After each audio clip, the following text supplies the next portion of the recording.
ساتھیو السلام علیکم۔ آج ہم گفتگو کریں گے اسم معرفہ کی قسمیں۔ اسم معرفہ کی 7 قسمیں ہیں۔ اسم معرفہ وہ اسم ہے جو کسی خاص آدمی، جگہ یا چیز کو بتائے، جیسے پٹنہ، گنگا، جمنا، حامد، ہمالیہ، قرآن وغیرہ۔ اسم معرفہ کی 7 قسمیں ہم نے بتایا۔ نمبر 1 علم، نمبر 2 ضمیر، نمبر 3 اسم اشارہ، نمبر 4 اسم موصول، نمبر 5 مضاف، نمبر 6 معہود، نمبر 7 منادہ۔ آئیے ہم ہر ایک کی تعریف بیان کرتے ہیں۔ علم وہ اسم معرفہ ہے جس سے کسی خاص جگہ یا چیز یا شخص کے نام کا علم ہو، جیسے احمد، راشد، موہن، پٹنہ، گنگا وغیرہ۔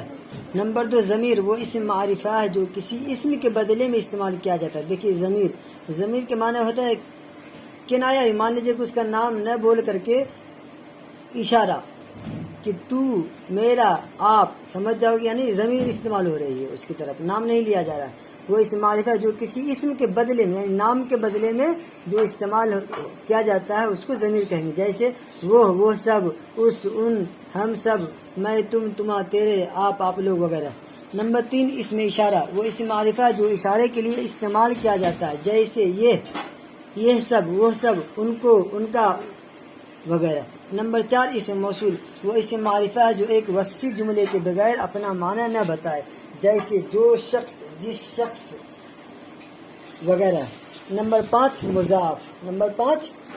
مضاف وہ اسم معرفہ ہے جس کا لگاؤ کسی دوسرے اسم کے ساتھ ہو، جیسے خدا کا بندہ، جاوید کی کتاب۔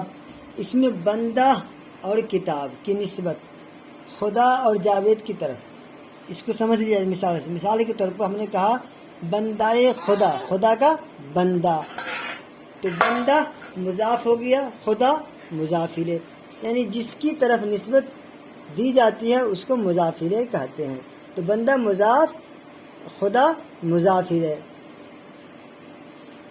تو کیا ہو گیا؟ کتاب مضاف اور جاوید مضاف الیہ۔ اسی طرح دیگر بھی جملہ استعمال کر سکتے ہیں۔ نمبر 6 معہود وہ اسم معرفہ ہے جو گفتگو کے قرینہ اور خاص وجہ سے کسی آدمی، خاص چیز یا خاص جگہ کو بتائے، جیسے کیا کہا اسم معرفہ جو گفتگو کے قرینہ قیاس، یعنی قرینہ اور خاص وجہ سے کسی خاص آدمی۔ تو خاص آدمی کیا ہوتا ہے؟ ہمارا اور آپ کا دوست ہوتا ہے، جس کو کہتے ہیں جگر کا ٹکڑا، جگری فرینڈ۔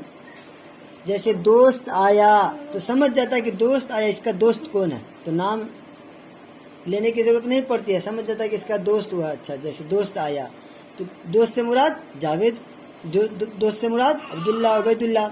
اب یاد رکھیے اس میں نمبر 6 پہ معہود آیا، تو معہود کی بھی 2 قسمیں نکل کے آتی ہے، معہود ذہنی اور معہود خارجی۔ معہود ذہنی کی تعریف یہ ہے کہ وہ اسم معرفہ ہے جیسے بولنے والا، وہ اسم معرفہ ہے جسے بولنے والا بولے تو صرف سننے والا اس سے واقف ہو۔ معہود ذہنی یعنی جس سے بولنے والا بولے تو صرف سننے والا اس سے واقف ہو، جیسے محمد ذکیہ، محمد ذکی، عبداللہ، عبید اللہ، رحمت اللہ۔ معہود خارجی وہ اسم معرفہ ہے جسے بولنے والا بولے تو سننے والے کے علاوہ عوام بھی اس سے واقف ہو، جیسے ذبیح اللہ، کلیم اللہ، خلیل اللہ، گاندھی جی۔ 4 خلیفہ میں سے آپ کسی ایک کا نام لیجیے، ابو بکر، عمر، عثمان، علی۔ تو معہود خارجی یعنی سمجھ جاتا ہے، نام لیا جاتا ہے تو تمام عوام الناس ان سے واقف ہو جاتی ہے۔ نمبر 7 اور آخر نمبر منادہ وہ اسم معرفہ ہے جس کو پکارا جائے، جیسے اے لوگو، او لڑکو، اے اللہ، اے خدا۔ یہ کیا ہوا؟ اسم معرفہ یعنی عوام